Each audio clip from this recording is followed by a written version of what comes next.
L'Hebdo africain, notre rendez-vous hebdomadaire en partenariat avec Timbuktu Institute. Chaque mercredi, nous recevons des experts sur les questions stratégiques pour le continent africain. Et aujourd'hui, nous nous intéressons aux ulama d'Afrique, au chevet de la paix.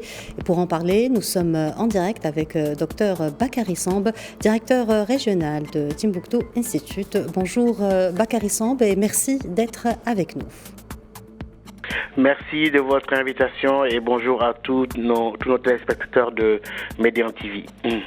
Alors, Bakary Samb, vous êtes à Abidjan, invité par la Fondation du roi Mohamed VI des Ulama africains au colloque international organisé avec le Conseil supérieur des imams de Côte d'Ivoire sur le dialogue interreligieux. Quelle est la portée d'une telle initiative dans le contexte actuel sur le continent ? Oui, cette conférence à Abidjan organisée par la Fondation du roi Mohamed VI pour les ulémas d'Afrique arrive à point nommé parce que, en fait, dans les pays de l'Afrique de l'Ouest et du Sahel, le rôle des leaders religieux est de plus en plus reconnu par les populations locales, en fait, pour des initiatives de consolidation de la paix et de promotion des valeurs et de tolérance et de justice. Et malgré tout cela, on n'arrive pas véritablement à les impliquer.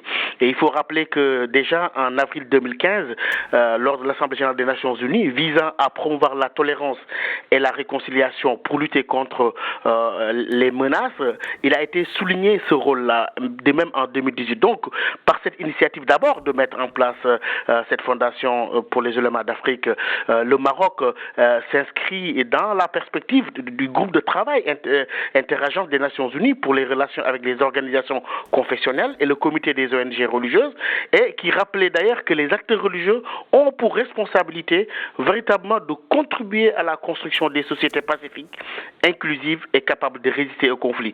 D'ailleurs, donc là, le Maroc s'inscrit encore une fois dans cette tradition de résolution de conflits et de contribution significative pour la paix sur le continent. Très bien, mais avec cette démarche conformément à la vision du roi Mohamed VI et de celle du Maroc, quel serait l'apport des leaders religieux dans l'impulsion d'une nouvelle dynamique de dialogue face à l'impasse qui sévit dans la région ? Oui, cette initiative, c'est vraiment une compréhension des dynamiques de la part du Maroc, parce que le rôle spécifique des acteurs religieux, communément admis par les communautés locales, est de plus en plus illustré par leurs fonctions. Et cela, il fallait le mettre en évidence. Le rôle des mouftis au Nigeria, les confréries au Sénégal, les lamidos dans les régions Peul. Et avec ces différentes interventions, les leaders religieux remplissent des fonctions essentielles dans ces sociétés, marquées par une extrême complexité des rapports sociopolitiques. Et je crois qu'aujourd'hui, en organisant cette conférence-là, cela donne une nouvelle dynamique par rapport à toute cette crise qui existe aujourd'hui sur le continent, la situation malienne, la situation au Burkina et ailleurs. Je pense que c'est une nouvelle dynamique que le Maroc veut ainsi impulser avec l'implication de ces leaders religieux par la porte du dialogue pour que véritablement on arrive à s'accorder sur des formes de consolidation de la paix qui requièrent une adhésion des populations locales et qui fait sens dans nos sociétés profondément religieuses. Bakary Samb, dans ce contexte régional tendu avec la crise au Mali et dans d'autres pays, comment le Maroc pourrait apporter une valeur ajoutée à la dynamique de dialogue qui semble plus nécessaire ? Vous savez, lors de la dernière conférence en décembre 2021 tenue à Dakar, le représentant spécial du secrétaire général des Nations Unies, Mohamed Salah Al-Nadif, rappelait ce rôle des oulémas.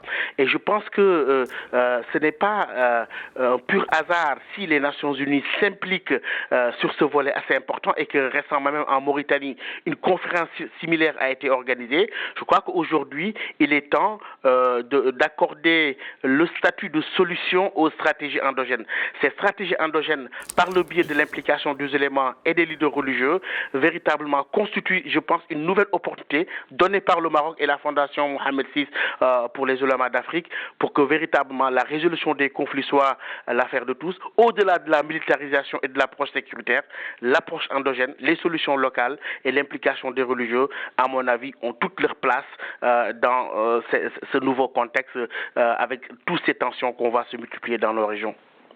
Bakary Samb, merci d'avoir répondu à nos questions. Je rappelle que vous êtes directeur régional de Timbuktu Institute.